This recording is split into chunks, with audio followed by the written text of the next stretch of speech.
Welcome back to Virginia This Morning Live right here on CBS 6. If you're looking for some great travel options before the busy summer season hits, we've got you covered. Recently, Bill caught up with a popular industry insider.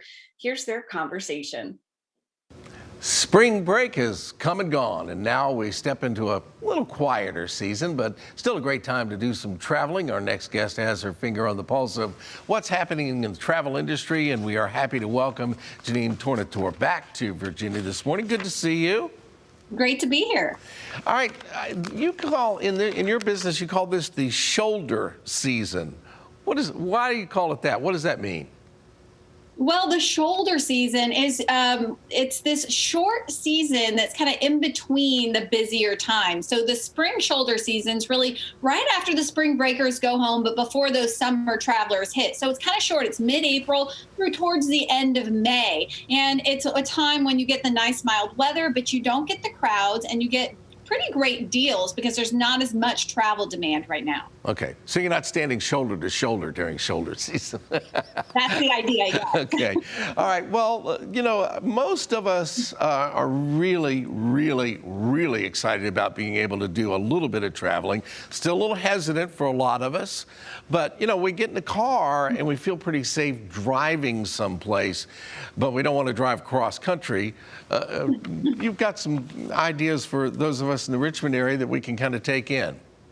Yeah, well, spring is such a beautiful time of year to hop in the car and head to some of these closer to home destinations. So a couple ideas for you. First, I'm going to take you to Charlotte, North Carolina, about a 4.5 to 5 hour drive. So definitely doable even for that longer weekend getaway. I love Charlotte this time of year. Everything is in bloom. The weather's absolutely gorgeous. And you have so many great outdoor spaces. They have great outdoor dining around the city. And you have places like the U.S. National Whitewater Rafting Center, which don't worry, it's not all about whitewater rafting. They have zip lining, they have mountain biking trails, all kinds of things happening in this area. And I also love Charlotte because it's the gateway to the Smoky Mountains. So you can make it really kind of like your home base. And then you can take day trips into the Smoky Mountains to places like Bryson City or Asheville, North Carolina. So it's a great place to go if you're looking for somewhere different to head over a long weekend. The area I love staying in right now is called South Park. There's great hotels down there. There's a Charlotte Marriott South Park. They have an outdoor pool, but this is really just a great district for shopping and outdoor dining. So Charlotte's one recommendation. I would also say, I know this is close to home, a couple hour drive, but Washington, D.C. And here's why I would take you there right now. You're right on the tail end of cherry blossom season, which we know is pretty busy in the city. But if you get on the tail end, you avoid a lot of those crowds. We're also seeing more museums that are opening up. And I'm starting to see really cool outdoor programming happening around the city because things are warming up. So we're seeing some like pop-up shopping areas around DuPont Circle on the weekends. There's also a really cool outdoor light experience that's about to launch in Georgetown called Georgetown Glow, which is running through June. So lots of things to do in DC as we get into the warmer weather. And I would point you to hotels that are right in the heart of the city, places like the Renaissance downtown, where you can walk out your door, stay in these historic hotels, but walk out your door and experience everything that you want to. Yeah, and everybody in Richmond knows D.C. can be as close as 90 minutes away. Now, if it's not the shoulder season, it's a busy season, that's a whole different story going up to Northern Virginia. But right now, you can probably get in there pretty easy, depending on how you time your trip.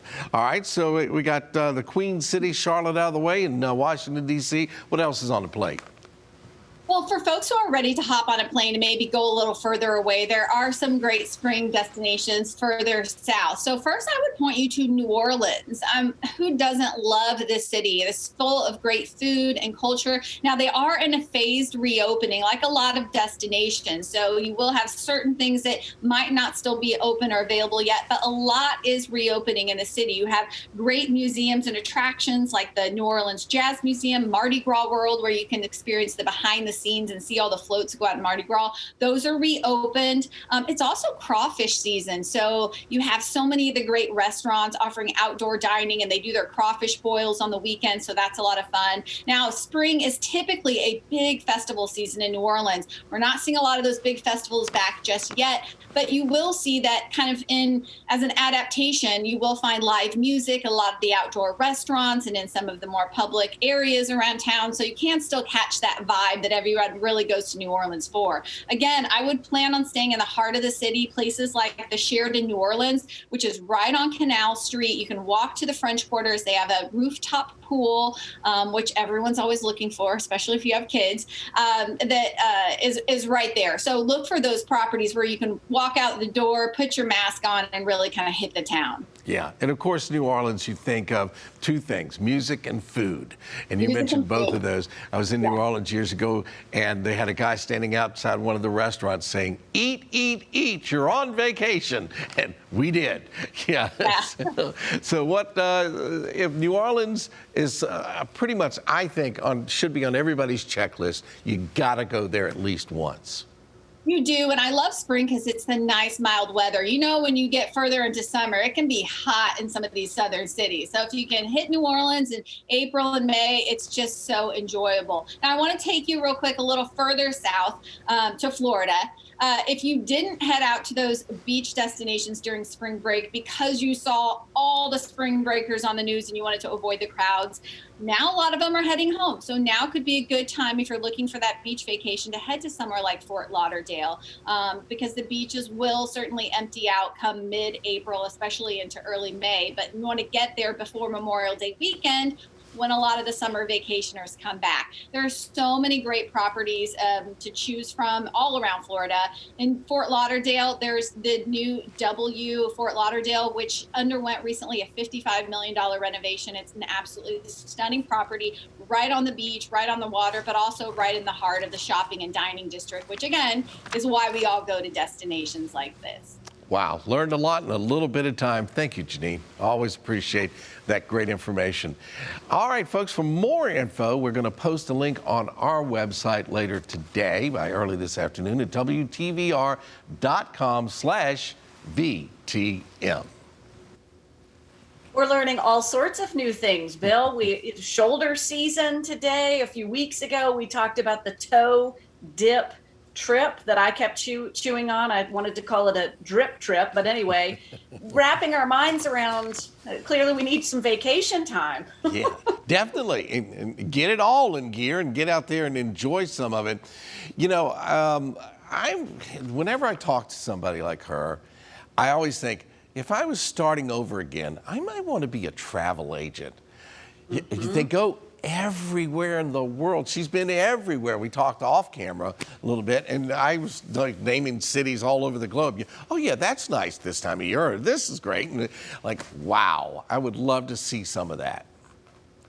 Yeah, I'm right there with you. It seems like that would definitely be the job to have. I have a girlfriend who is a consultant, and she was doing telework very early, long before we had wrapped our arms around really what that was. And she did all these amazing trips.